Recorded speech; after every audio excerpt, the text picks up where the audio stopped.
Anansi in the Land of Idiots by Asare.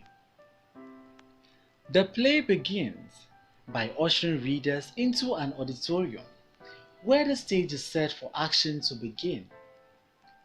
The first to appear on stage is a man who makes a speech that can be taken as a prologue. He addresses the audience, stating the purpose of being in the auditorium. And that purpose is to watch Anansi in the Land of Idiots. After that, he goes ahead to introduce himself and the role he is to play. He accuses the audience of having short memories by failing to recognize him as Anansi, Kweku Anansi, who linked with mystery and supernatural powers. He adds that he is a mysterious legendary and historical figure who is linked with the human society. Anansi then thrills his audience with lots of attributes. After cataloging his appellation, he condemns the world for its gross pretensions and ingratitude, since the world recognizes only his bad aspects. However, a woman in the crowd interrupts Anansi to know about his cunning and deceitful ways.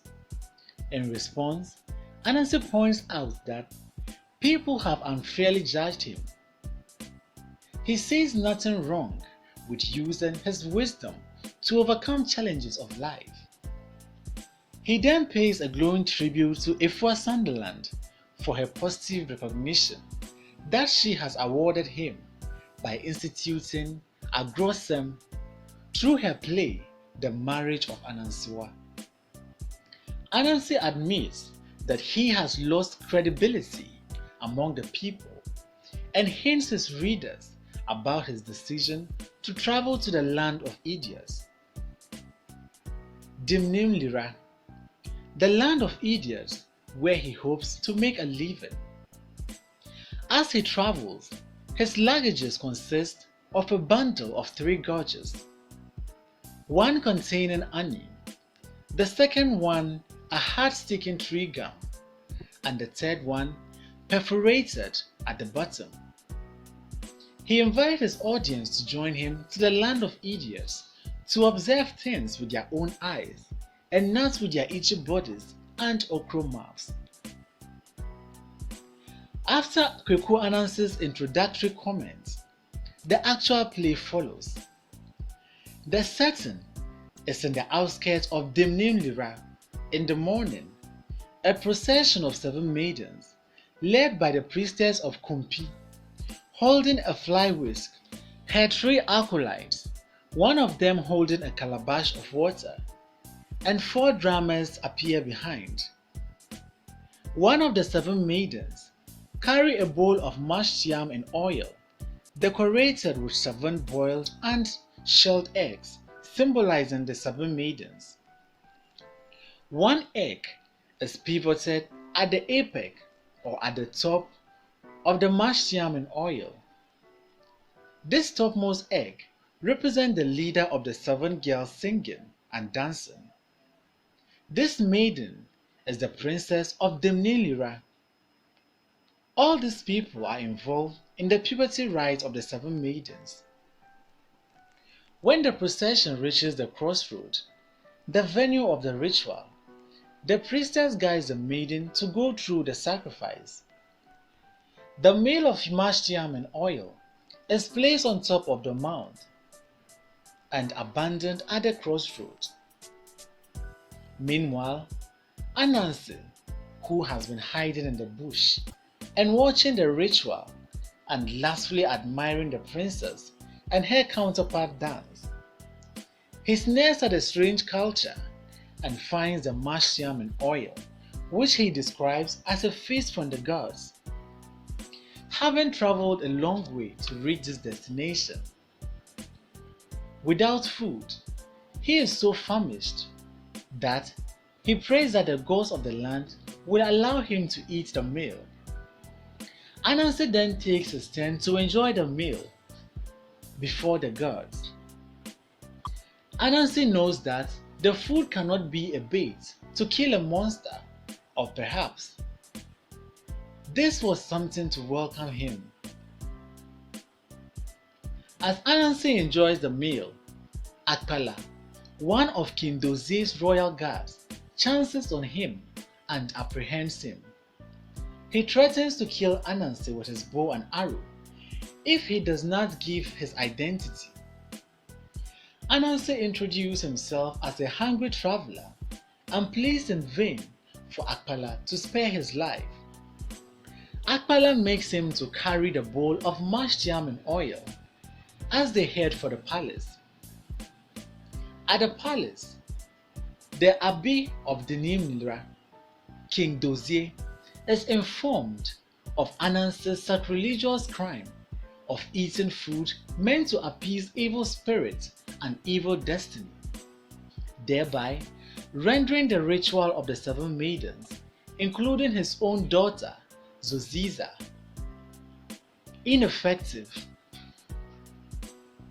The king praises Akpala for his efforts and promises to honor him during the next festival of valor.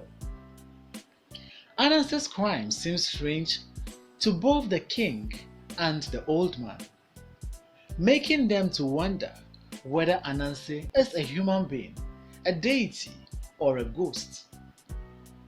Anansi is quick to say he is a human being. He chants all his appellations. The old one among them claims to have some knowledge of Anansi, who has once visited the land in the past, but cannot tell whether it is that same Anansi who is in front of them right now. The king has invited the priestess to handle Anansi's sacrilegious crime. The priestess of Kumpi comes and declares that Anansi has ruined the sacrifice and that he must die. Anansi pleads for mercy, but his plea is refused because the priestess's directive cannot be changed. The king then orders his guard to hand him over to the executioners for them to kill him and spill his blood over the sacrifice. He also directs that Anansi should be made to eat all the meal before he is killed. Before leaving the palace, Anansi makes his last request to be allowed to weave the most beautiful kente ever for the king and his household. As Odumakume's head weaver, when Anansi makes such seductive suggestions, King Dozie gets attracted but is still doubtful about Anansi's genuineness. When Anansi displays pieces of kente that he has woven, King Dozie decides to give Anansi a chance to weave within 3 days clothing for his daughter, Zoziza, and her groom, Putajiri, to buy his freedom. The clothing should have no match in splendor, so they can wear it for their marriage ceremony. If Anansi fails to meet the time and specification, the priestess's order to kill him will work. If he succeeds, he will be freed but banished from the land. To fulfill the condition, Anansi puts 3 requests in front of the king. 1.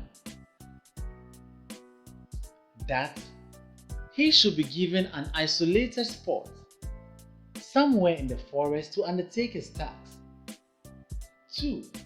The priestess and her peers should come and dance and sing while he weaves. 3. A certified idiot must be made a messenger to run errands between his secret workplace and the palace. The king grants all 3 requests, even though they think Anansi does not deserve such courtesies. Anansi explains that the second request is part of his creative formula. To ensure that he does not run away, the king directs Akpala to watch over him.